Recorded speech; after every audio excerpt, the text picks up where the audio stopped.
नमस्कार साथियों, स्वागत है आप सभी का हमारे खुराना क्लासेस यूट्यूब प्लेटफॉर्म पर। दोस्तों, आज आपके लिए हम राजस्थान भूगोल को स्टार्ट करने जा रहे हैं और ये राजस्थान भूगोल के जो नोट्स हैं आपके लिए क्रम वाइज मिलेंगे। ऑल चैप्टर आपको यूट्यूब पर निःशुल्क कराया जाएगा। तो आप सभी विद्यार्थी इन नोट्सों का अच्छे से एक बार रिवीजन करिएगा और इनको ज़रूर पढ़िएगा। इनसे प्रश्न आपके बाहर नहीं जाएंगे एग्ज़ाम में। और ये मैंने जो नोट्स आपको बनाए हैं बहुत ही डीपली तरीके से बनाए हैं। इनको पढ़ने के बाद आपको शायद बुक पढ़ने की इतनी आवश्यकता नहीं पड़ेगी जितना आप सोच रहे हैं। तो चलिएगा शुरुआत करते हैं। ब्रह्मास्त्र नोट्स हैं हमारे राजस्थान भूगोल को लेकर के 41 जिलों के अनुसार, 7 संभाग और 41 जिलों के अनुसार। और जितने भी प्रश्न हमारे प्रीवियस एग्जाम्स में आए हुए हैं उनको भी मैंने यहाँ पर इन्वॉल्व किया गया है थ्योरी के रूप में। तो आप लोग ज़रूर इनको पढ़ के जाएं। तो चलिएगा देखिएगा, यहाँ पर आपको इंडेक्स बनाया गया है और इंडेक्स में आपके ज्योग्राफी के अंदर इतने सारे चैप्टर आते हैं। और हमारा पहला चैप्टर है राजस्थान का सामान्य परिचय। राजस्थान के सामान्य परिचय को आज की डेट में हम पढ़ेंगे। तो शुरुआत करते हैं सबसे पहले ज्योग्राफी। जो भूगोल शब्द है साथियों, इस भूगोल शब्द को लैटिन भाषा से लिया गया है और इस लैटिन भाषा के भूगोल शब्द का अर्थ होता है पृथ्वी का घूर्णन, पृथ्वी का घूमना। क्या कहलाता है? भूगोल कहलाता है। भू का मतलब पृथ्वी और गोल यानी घूर्णन, तो पृथ्वी का घूर्णन।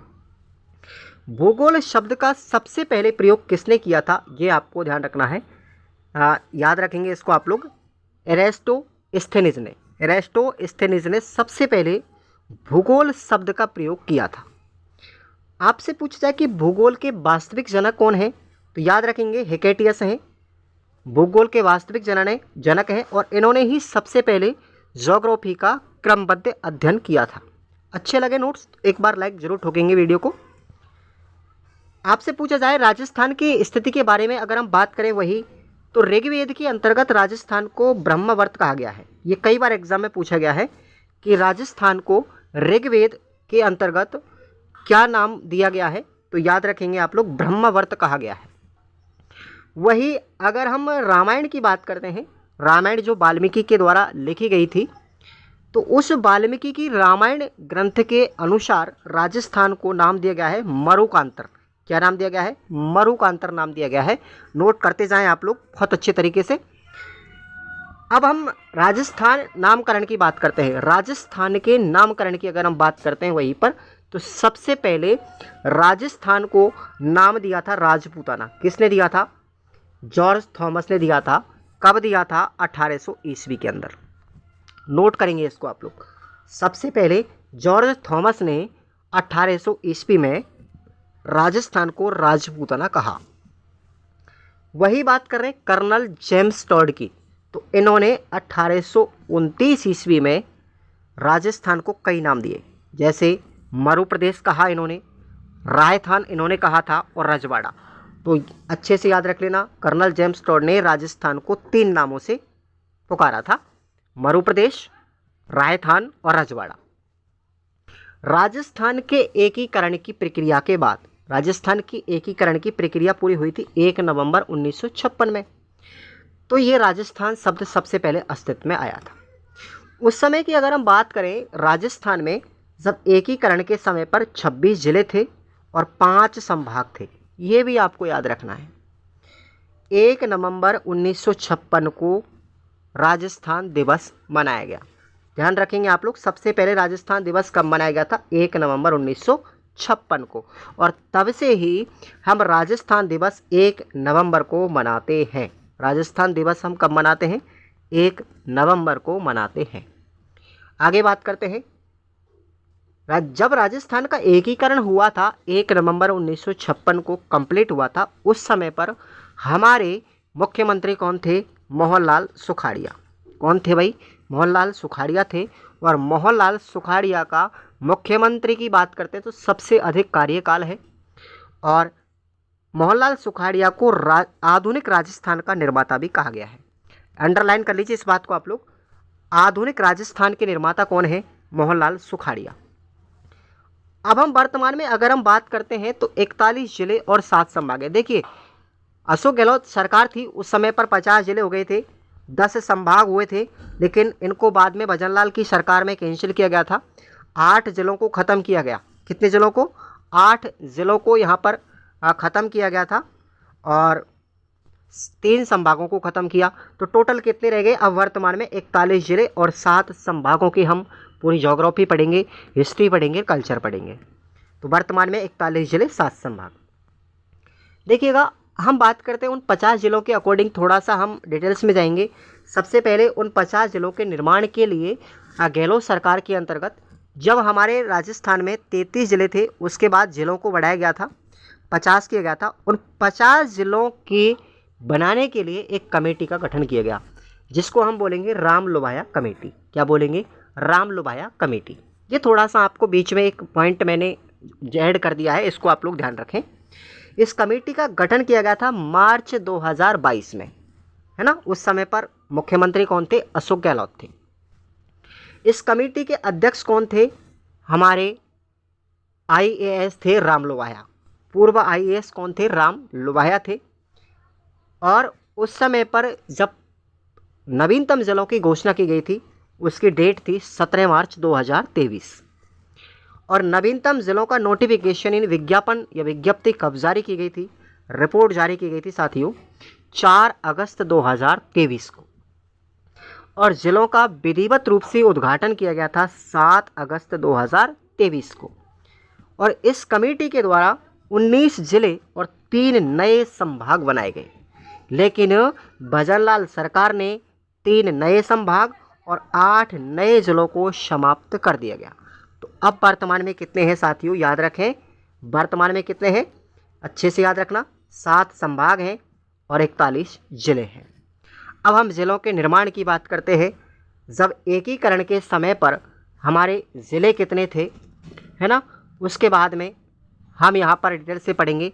26 ज़िले थे, याद रखना, और 5 संभाग थे। तो 26वें ज़िले के बाद 27वां ज़िला कौन सा बना? 27वां ज़िला बना था धौलपुर।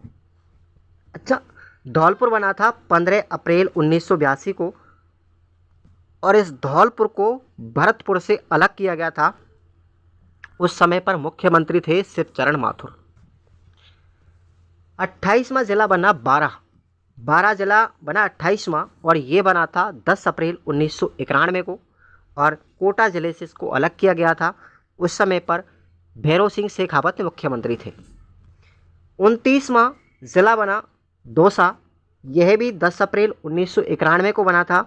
जयपुर से इसको अलग किया गया था और मुख्यमंत्री भैरव सिंह शेखावत ही थे। 30वां जिला बना हमारा राजसमंद, 10 अप्रैल 1991 को। उदयपुर से राजसमंद को अलग किया गया था और मुख्यमंत्री भैरव सिंह शेखावत ही थे। तो याद रखेंगे आप लोग, 28वां, 29वां और 30वां यानी 12, दौसा और राजसमंद, इन तीनों जिलों को एक ही दिन बनाया गया था भैरव सिंह शेखावत की सरकार में। 31वां जिला बना हमारा हनुमानगढ़। कौन सा बना? हनुमानगढ़। और कब बना? 12 जुलाई 1994 को बना। गंगानगर से इसको अलग किया गया था और मुख्यमंत्री भैरव सिंह शेखावत ही थे। 32वां जिला बना करौली और ये बना था 19 जुलाई 1997 को। सवाई माधोपुर से इसे अलग किया गया था और मुख्यमंत्री थे उस समय भैरव सिंह शेखावत। 33वां जिला बना हमारा प्रतापगढ़। 26 जनवरी 2008 को बांसवाड़ा से इसे अलग किया गया था और मुख्यमंत्री थी हमारी वसुंधरा राजे सिंधिया। अब हम जो नवीनतम जिलों की तरफ बढ़ते हैं कि 34वां जिला कौन सा बना। ये नवीनतम जो 8 ज़िले बनाए गए, ये कौन कौन से हैं ज़रा ध्यान देखिए। तो नवीनतम 8 ज़िले हैं। तो 33वें ज़िले के बाद आता हमारा 34वां ज़िला। कौन सा है भाई नवीनतम में? बालोतरा। बालोतरा ज़िले के अंतर्गत हम बात करते हैं तो कौन कौन सी तहसील आती हैं? पचपदरा, कल्याणपुर, शिवाणा, समदड़ी, बायतू, त्रिडा और शिणधारी, ये तहसीलें आती हैं इसके अंदर, ध्यान रखेंगे, है ना। 7 तहसील आती हैं और इस बालोतरा को बाड़मेर से अलग किया गया। 35वां ज़िला है हमारा ब्यावर। ब्यावर की बात करें तो इसमें तहसीलें आती हैं ब्यावर, टौड़गढ़, मसूदा, विजयनगर, जैतारण, रायपुर और बदनौर। इस ब्यावर ज़िले को बनाया गया था अजमेर और भीलवाड़ा और पाली, इन तीनों ज़िलों से अलग अलग करके। 36वां ज़िला बना हमारा डेग ज़िला। ठीक है। डीग को भरतपुर से अलग किया गया था और वर्तमान में डीग के अंतर्गत कौन कौन सी तहसील आती हैं? डीग, कुबेर, कामा, नगर, सीकरी, पहाड़ी, जनुथर, रारे और जोरहर। ध्यान रखेंगे इनको। नेक्स्ट है 37वां जिला हमारा बना है डीडवाना कुचावन। इसे नागौर से अलग किया गया था और डीडवाना कुचावन के अंदर तहसीलें आती हैं डीडवाना, लाडनू, परबतसर, कुचामन सिटी, नावा, मौलाशर और छोटू खादू। 38वां जिला है हमारा कोटपुतली बहरौड। इसको जयपुर और अलवर 2 जिलों से बनाया गया है अलग करके। तो इसमें तहसीलें हैं कोटपुतली, विराटनगर, पावटा, बहरौड, नीमराणा, बांसूर, नारायणपुर और मांडन। 39वां जिला है खैरथल तिजारा। कौन सा है? खैरथल तिजारा। इसको अलवर से अलग किया गया। इसमें तहसीलें आती हैं खैरथल, तिजारा, किशनगढ़, बांस, कोट कासिम, हरसौली, टपुकड़ा और मुंडावर। 40वां जिला है फलौदी। इस फलौदी को जोधपुर से अलग किया गया। फलौदी ज़िले में तहसीलें आती हैं फलौदी, लोहावट, देचू, बापनी, बाप, आऊ, सैतरना और घटियाली। और अंतिम है 41वां जिला हमारा सलुम्बर। इसको उदयपुर से बनाया गया था अलग करके और इसमें तहसीलें आती हैं सराड़ा, सेमारी, लाशाड़िया, शलुम्बर और झल्लारा। अगर आपको ये 8 ज़िलों की तहसीलें याद हो गई तो आपसे कभी भी गलती नहीं होगी कि कौन सी जगह या क्षेत्र या तहसील किस ज़िले में आती है। इनको आप लोग एक बार अच्छे से याद रखें। अब हम थोड़ा सा आगे बढ़ते हैं। प्रदेश के लिए राजपूताना शब्द की बात करेंगे। तो ये राजपूताना शब्द प्रदेश के लिए कहाँ से आया, इसकी पूरी जानकारी आगे पढ़ते हैं। राजस्थान प्रदेश के लिए अंग्रेज़ों ने राजपूताना, राजस्थान और रजवाड़ा नाम दिया। तो ये अंग्रेज़ कौन था भाई? याद होगा आप लोगों को, अंग्रेज़ था कर्नल जेम्स टॉड। राजपूताना शब्द का सबसे पहले प्रयोग आयरलैंड के निवासी जॉर्ज थॉमस के द्वारा सन 1800 ईस्वी में किया गया था। और याद रखेंगे आप लोग, ये जो राजपूताना शब्द दिया था जॉर्ज थॉमस ने, ठीक है, इस बात का उल्लेख उनके मित्र विलियम फ्रैंकलिन के द्वारा एक पुस्तक लिखी गई थी जिसका नाम है military of memoirs mister George Thomas. Important पुस्तक है, याद रखना, ये पुस्तक बहुत इंपॉर्टेंट है। Military of memoirs mister George Thomas. ये किसके द्वारा लिखी गई थी? विलियम फ्रैंकलिन के द्वारा। ये विलियम फ्रैंकलिन थे हमारे जॉर्ज थॉमस के दोस्त थे। इस पुस्तक का जो प्रकाशन किया गया था 1805 ईस्वी में किया था। राजस्थान प्रदेश के लिए सबसे पहले राजस्थान शब्द का प्रयोग कर्नल जेम्स टॉड ने सन 1829 ईस्वी में किया गया था। कौन सी पुस्तक में किया? The annals and antiquities of Rajasthan के अंतर्गत किया गया था। और बहुत इंपॉर्टेंट पुस्तक है, कई बार एग्जाम में पूछी गई है। The annals and antiquities of Rajasthan एक पुस्तक तो ये है ना। और इसी पुस्तक को फिर से क्या नाम दिया था? The central and western Rajput state of India. ये इसी पुस्तक का दूसरा नाम है, याद रखेंगे। कर्नल जेम्स टॉड के द्वारा 2 पुस्तकें लिखी गई थी। एक थी पश्चिमी भारत की यात्रा, एक पुस्तक ये भी याद रखना। और इस पुस्तक का जो हिंदी में अनुवाद किया था वो किसने किया था? गौरी शंकर हीराचंद ओझा ने किया था। और ये रहने वाले कहाँ के थे? रोहिड़ा गांव के थे, सीकर जिले के, गौरी शंकर ओझा।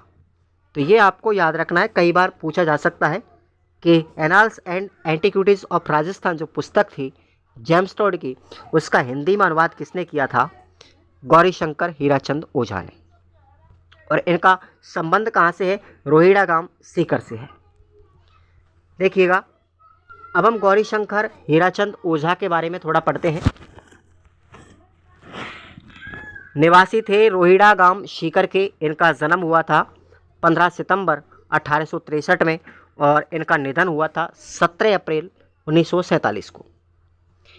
इनका ग्रंथ था एक हिंदी में प्राचीन लिपिमाला, इनके ग्रंथ का नाम था ये। इनके द्वारा कई पुस्तकें लिखी गई थी। सोलंकियों का इतिहास, राजपूताना इतिहास, सिरोही का इतिहास, कर्नल जेम्स टॉड का जीवन चरित्र और वीर शिरोमणि महाराणा प्रताप, ये इनकी प्रमुख पुस्तकें थी गौरीशंकर हीराचंद ओझा की। उसके बाद है कर्नल जेम्स टॉड का जीवन परिचय देखिएगा। कर्नल जेम्स टॉड कहाँ के रहने वाले थे? इंग्लैंड के निवासी, लिंगस्टन सिटी के। इनका जन्म हुआ था साथियों 20 मार्च 1782 ईस्वी में। इनके गुरु का नाम था जैन यति ज्ञानचंद। और कर्नल जेम्स टॉड को घोड़े वाले बाबा के नाम से भी जाना जाता है, क्योंकि इन्होंने घोड़े पर बैठ करके पूरे राजस्थान का इतिहास लिखा। राजस्थान इतिहास के जनक कहलाते हैं Colonel James Tod. Colonel James Tod ने जो हमारी अरावली पर्वतमाला की सबसे ऊंची चोटी है, जिसका नाम है गुरु शिखर, आप लोगों ने पढ़ा होगा, 1722 मीटर ऊंची, तो इस गुरु शिखर का नाम क्या दिया? संतों का शिखर।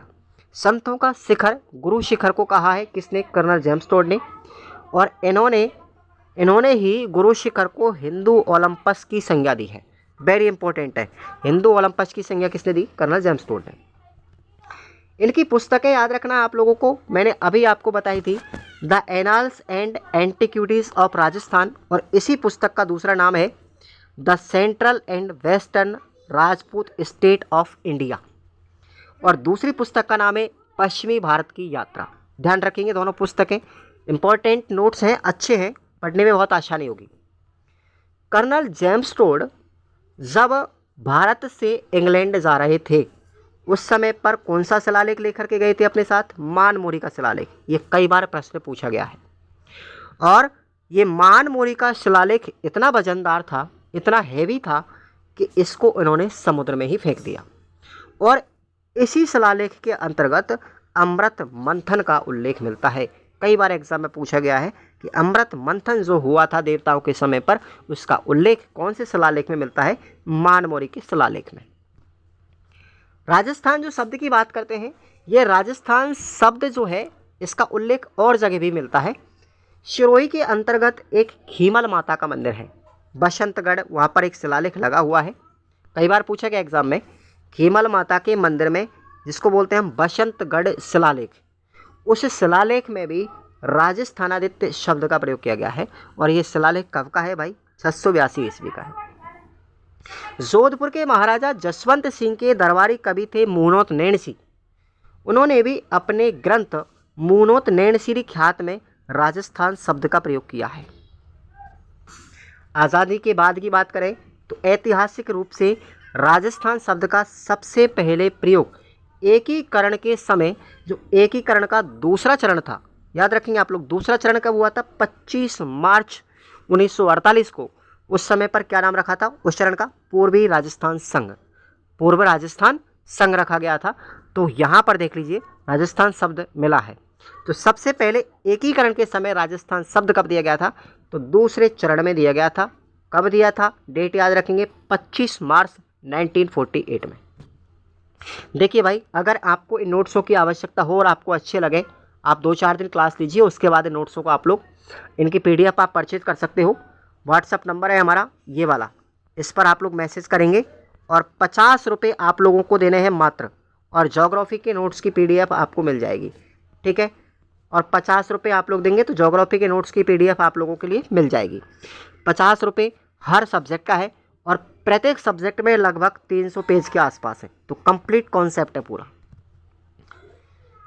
इस प्रदेश को, किसको? राजस्थान को, राजस्थान प्रदेश को राजस्थान प्रदेश के रूप में विधिवत रूप से मान्यता कब मिली भाई? याद रखना, 26 जनवरी 1950 को। और इस दिन हमारा देश का संविधान लागू हुआ था।